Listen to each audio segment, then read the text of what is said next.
یہ تو پیار ہے۔ حضرت ابو بکر شبلی کے پاس کچھ لوگ آگے کہنے لگے حضور ہمیں آپ سے بڑی محبت ہے۔ فرمایا نہیں سوچ لو ذرا، حضور ہمیں آپ سے، فرمایا نہیں سوچ لو، کام ذرا مشکل ہے۔ حضور پیار ہے، فرمایا پھر سوچ لو، پیار ہے۔ آپ اندر گئے تو اپنے جھولی کے اندر روڑے بھر کے لے آئے، پتھر۔ وہ جو پیار کرنے والے تھے نا، آتے ہی ان کو روڑے مارنے شروع کر دیے۔ وہ دوڑے، کہنے لگے بابا تو پاگل ہو گیا ہے، پتھر مارنے لگا ہے، تو شدائی ہو گیا۔ دوڑنے لگے تو حضرت نے بلایا، فرمایا واپس آؤ، تم تو کہتے تھے محبت ہے، مجھ سے محبت ہوتی تو پتھر کھا کھا کے میرے دروازے پر مر جاتے، کبھی دروازہ چھوڑ کے نہ جاتے، تم تو پہلے ہی روڑے پہ بھاگ گئے ہو۔ تمہیں کس چیز سے محبت ہے؟ جنا تنا وچ عشق نہ رچیا، کتے ہونا تھی چنگے، مالک دے کر راکھی کر دے صابر بھوکے ننگے۔ میرے رسول کریم صلی اللہ علیہ وسلم نے فرمایا اللہ پاک تیرے گناہوں کو معاف کرتا ہے، رب کریم تیرے گناہوں کو بخشتا ہے جب تیرے اوپر آزمائش ڈالتا ہے۔ میرے نبی کریم صلی اللہ علیہ وسلم کے ایک چچا زاد بھائی ہے حضرت زبیر بن عوام، نام سنا ہوا ہے؟ بولیے کیا نام ہے جی؟ سارے بولے۔ یہ عشرہ مبشرہ صحابی ہے، لیکن تکلیف کی بات یہ ہے کہ ہمیں عشرہ مبشرہ صحابہ کا بھی نہیں پتا۔ عشرہ مبشرہ صحابی ہیں جناب زبیر بن عوام، حضرت صفیہ جو حضور کی پھوپھی ہیں یہ ان کے بیٹے، اور نبی پاک صلی اللہ علیہ وسلم کی جو ہمشیرہ ہے حضرت عائشہ کی جو سگی ہمشیرہ جناب اسماء، وہ ان کی زوجہ ہیں، یہ رشتہ بھی حضور کے ساتھ۔ ان کے ایک بیٹے تھے حضرت عروہ بن زبیر رضی اللہ تعالی، حضرت عروہ بن زبیر جناب زبیر بن عوام کے صاحبزادے۔ ایک دن حضرت عروہ بن زبیر کے بارے میں جناب مشہور تابعی ہے سعید بن مسیب رضی اللہ تعالیٰ عنہ فرماتے میں نے اس شخص کا عجیب حال دیکھا۔ فرمانے لگے 7 بیٹے تھے ان کے، اور ایک بیٹا ان کا اچانک فوت ہو گیا۔ 7 بیٹے، ایک اچانک چلا گیا، انتقال کر گیا، اور کہنے لگے ان کی ایک ٹانگ کے اندر ہلکی سی پھنسی نکلی، وہ بڑا پھوڑا بنی، اور پھر طبیبوں نے گھٹنے کے اوپر سے، جاگ رہے ہیں آپ لوگ، گھٹنے کے اوپر سے رکھ کے ان کی ٹانگ کو کاٹ ڈالا۔ آپ فرماتے میں گیا تیمارداری کرنے اور بیٹے کا افسوس کرنے، یہ صحابہ کا انداز دیکھیں، بیٹے کی تعزیت کرنے اور ان کی اس کٹے ہوئی ٹانگ پر میں گیا ان کی تیمارداری کرنے۔ جب گھر پہنچا تو کہنے لگے سعید آجا یار، آجا آجا، تو بڑا سمجھدار ہے، صحابہ کا شاگرد ہے، میں نے مسئلہ پوچھنا تھا۔ کہتے ان کے چہرے کی تابانی اور لفظوں کی وسعت اور جملوں کے اندر جو خوبصورتی تھی، مجھے لگتا ہی نہیں یہ بیمار ہے، اور جوان بیٹا چلا جائے تو انسان کی کمر اٹھتی نہیں، اور اتنا تر و تازہ شخص۔ کہتے میں ان کے لب و لہجے پہ حیران ہو گیا، جب قریب گیا نا تو مجھے انہوں نے بٹھا لیا اور بٹھا کے کہنے لگے مسئلہ پوچھنا تھا، باقی باتیں بعد میں کرنا۔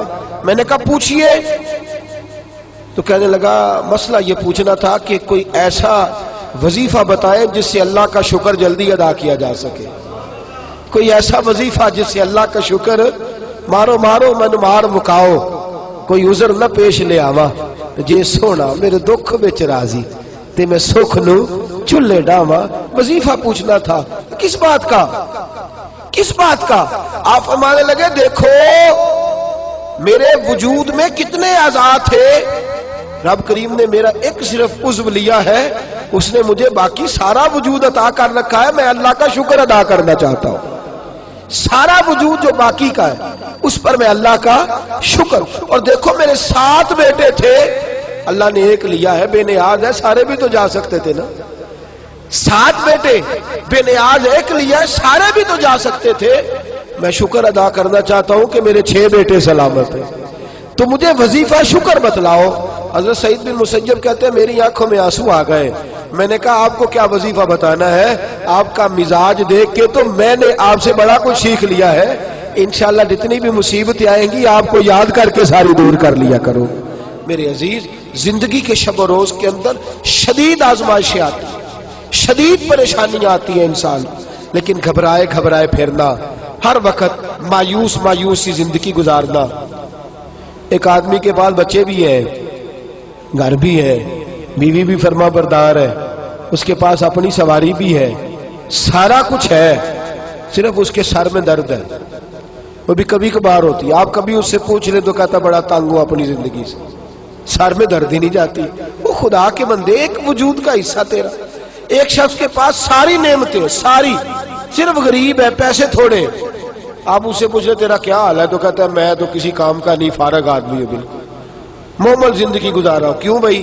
کہتا ہے پیسے ہی کوئی نہیں، بچے ہیں، گھر ہے، رشتہ دار سب اچھے ہیں، دوست بہت اچھے، معاشرے سوسائٹی کے اندر مقام، لوگ میری عزت کرتے ہیں، کمی کس بات کی ہے؟ کہنے لگا پیسے ذرا تھوڑے سے کم ہے۔ خدا کے بندو، صرف وہ ایک نعمت جو وقتی طور پر تمہاری نظر میں تمہارے پاس کم ہے، اس کو روتے رہتے ہو، لکیر کو پیٹتے رہتے ہو۔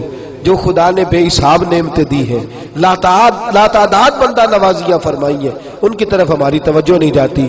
نبی کریم صلی اللہ تعالی علیہ وآلہ وسلم کے ماننے والوں نے جب حضور علیہ السلام سے ان چیزوں کا ذکر فرمایا تو نبی پاک صلی اللہ علیہ وسلم نے مختلف دلائل ارشاد فرمائے۔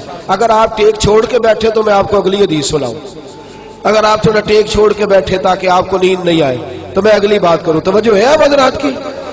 امام باقی حضرت عبداللہ بن مسعود سے روایت کرتے ہیں، بڑی حسین حدیث ہے، یہ آپ نے یاد رکھنی ہے۔ رکھیں گے انشاءاللہ تعالی؟ زور سے بولیے انشاءاللہ، اس کو یاد رکھنی ہے۔ نبی پاک صلی اللہ علیہ وسلم فرماتے ہیں 3 بندے اللہ کی بارگاہ میں کھڑے کیے جائیں گے قیامت والے دن۔ کتنے بندے جی؟ اور تینوں بہانہ کریں گے کہ یا اللہ ہم عبادت نہیں کر سکے۔ 3 بندے، شعب الایمان میں امام بہقی نے نقل کیا۔ رسول پاک صلی اللہ علیہ وسلم فرماتے ہیں سب سے پہلے ایک غلام کھڑا کیا جائے، جو کسی کا غلام ہے، کھڑا کیا گیا اللہ کی بارگاہ میں۔ اللہ پاک نے فرمایا تو نے میری عبادت کیوں نہیں کی، نماز کیوں نہیں پڑھی؟ تو کہتا یا اللہ میرے اوپر بندوں کے حق ہی بڑے تھے، میں کسی کا غلام تھا، تو خدا بندہ میں کیسے تیری عبادت کرتا، میں تو غلامی کی زندگی گزار رہا تھا، مالک کی بات مانتا کہ تیری مانتا؟ میرے نبی پاک صلی اللہ علیہ وسلم کے صحابی فرماتے ہیں اللہ کریم حضرت یوسف علیہ السلام کو بلائے گا اور جناب یوسف کو اس کے سامنے کھڑا کر کے کہے گا یوسف اسے بتا تو نے کتنی قید کاٹی ہے، اسے بتا تیرے بھائیوں نے تجھے کنویں میں پھینکا ہے، اسے بتا تو نے کتنی تکلیفیں سہی ہیں۔ حضرت یوسف جب بات کر رہے ہوں گے تو رب اس سے کہے گا میرے یوسف نے تکلیفیں بڑی سہی ہیں پر سجدہ ایک بھی قضا نہیں کیا، سجدہ ایک بھی۔ تو بتا تو زیادہ غلامی میں تھا کہ یوسف زیادہ پریشانی کے عالم میں تھے؟ وہ کہیں گے نہیں یا اللہ یوسف ہی تھے۔ فرمایا پھر تو میری بارگاہ میں بہانے کرتا ہے، میری بارگاہ میں بہانے کرتا ہے؟ اللہ اکبر۔ میرے نبی کریم صلی اللہ علیہ وسلم فرماتے ہیں رب کریم فرمائے گا اس سے جو تاجر تھا بھئی تو نے نماز نہیں پڑھی، عبادت نہیں کی، میرا ذکر شکر نہیں کیا، تو عرض کرے گا یا اللہ میں تاجر تھا، میری ڈیوٹیاں بڑی تھی، کاروبار بڑا پھیلا ہوا تھا، یہ اللہ خیر کرے آپ کو چیزیں پوچھ لے میاں صاحب نماز نہیں پڑھتے، کہتا میں نے ٹائم کوئی نہیں نماز پڑھنے کا۔ تو میں نے کہا بڑی اچھی بات ہے، اللہ خیر فرمائے، اللہ معاف فرمائے، اللہ اپنی رحمت کرے، ٹانگ ٹوٹ جائے نا آج تو لٹا لیں گے ڈاکٹر صاحب، 3-4 پلیٹیں ڈال لیں گے، 6 مہینے کام کو نہیں کرنے دیں گے، تو پھر آپ کا کیا خیال ہے آپ کے بچوں کی روٹی عرش سے گرے گی؟ کھائیں گے کھانا کہ نہیں؟ نظام روک جائے گا دنیا کا میرا خیال ہے۔ جتنے تاجر فوت ہو گئے اس کے بعد تجارت ختم ہو گئی دنیا میں، بہانہ کرتے ہم۔ میرے نبی کریم صلی اللہ علیہ وسلم فرماتے ہیں تاجر سے پوچھا جائے گا تو نے عبادت کیوں نہیں کی، عبادت کیوں نہیں کی؟ تو عرض کرے گا یا اللہ کام بڑے تھے، تجارت لمبی چوڑی تھی، پھیلی ہوئی، ادھر بھی ڈیوٹی ادھر بھی ڈیوٹی، وہاں بھی جانا یہاں بھی جانا۔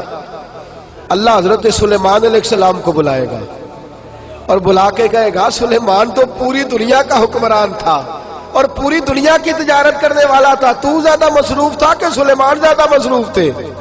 حضرت سلیمان علیہ السلام بتائیں گے کہ میری کتنی ڈیوٹی تھی، صرف ایک گھر کی نہیں، ایک وطن کی نہیں، ایک صوبے کی نہیں، پوری دنیا کی۔ اور ساتھ حال یہ ہے کہ صرف انسانوں کی نہیں، جنوں کی ڈیوٹی بھی میری ہے، زمین پر بسنے والے جانوروں کی ڈیوٹی بھی میری ہے۔ اللہ فرمائیں گے یہ اتنی مصروفیت کے باوجود ہر وقت میری بارگاہ میں جھکا رہتا تھا، تو ہی زیادہ مصروف تھا۔ تیسرے ایک بندے کو بلایا جائے گا جو مجبور تھا، بیمار تھا، پریشان تھا، اس کو بلا کے اللہ فرمائے گا تو نے عبادت کیوں نہیں کی؟ یا اللہ میں بیمار رہتا تھا، یا اللہ میں پریشان رہتا تھا، میں مصیبت میں رہتا تھا، تو نے مجھے آزمائش میں ڈالا تھا۔ میرے حبیب فرماتے ہیں اللہ کریم حضرت ایوب علیہ السلام کو بلائے گا، حضرت جن کے پورے وجود میں درد رہتی تھی، پورا وجود تکلیف کا شکار تھا، 7 بیٹے ایک دن میں انتقال کر گئے، کھیت کھلیان باغ اجڑ گئے، مجنو بن کے وچ بازارا کدی ککھا وانگ رلائے تے کدی کہایا کنبا سارا، سر نیزے اتے چڑھائے، آدم یار مناؤن دی خاطر اسا کی پیس وٹائے۔ فرمایا حضرت ایوب کو کھڑا کر کے اللہ فرمائیں گے تو زیادہ بیمار تھا کہ ایوب؟ تو زیادہ تکلیف میں تھا کہ ایوب؟ یا اللہ نہیں، درد تو انہیں زیادہ تھا، تکلیف تو انہیں زیادہ تھی۔ تو اللہ فرمائیں گے اس کا تو ایک سجدہ بھی قضا نہیں ہوا، ایک سجدہ بھی قضا نہیں ہوا۔ اور تو کہتا تھا جناب بندہ ٹینشن میں ہو تو نماز تو نہیں نہ پڑھی جاتی، بندہ پریشان ہو تو تنخواہ پکڑی جاتی ہے، بندہ پریشان ہو تو دنیاوی باتیں ساری ہوتی ہیں۔ میرے دوستو اتنی آزمائشیں نہیں جتنا اپنے اپنے وجود پر بوجھ ڈالا ہے۔ میرے رسول کریم صلی اللہ علیہ وسلم نے مزاج دیا ہے، صحابہ کو سمجھایا ہے، اور صحابہ کرام کا تو طریقہ یہ تھا، وہ تو آزمائش کو پکڑ کر گلے آزمائش کو تھامتے تھے، اور جو آزمائش میں نہیں ہوتا تھا اس سے پریشان ہوتے۔ ذرا توجہ فرمائیے، حضرت خالد بن ولید کا نام سنا ہے؟ یہ سیف اللہ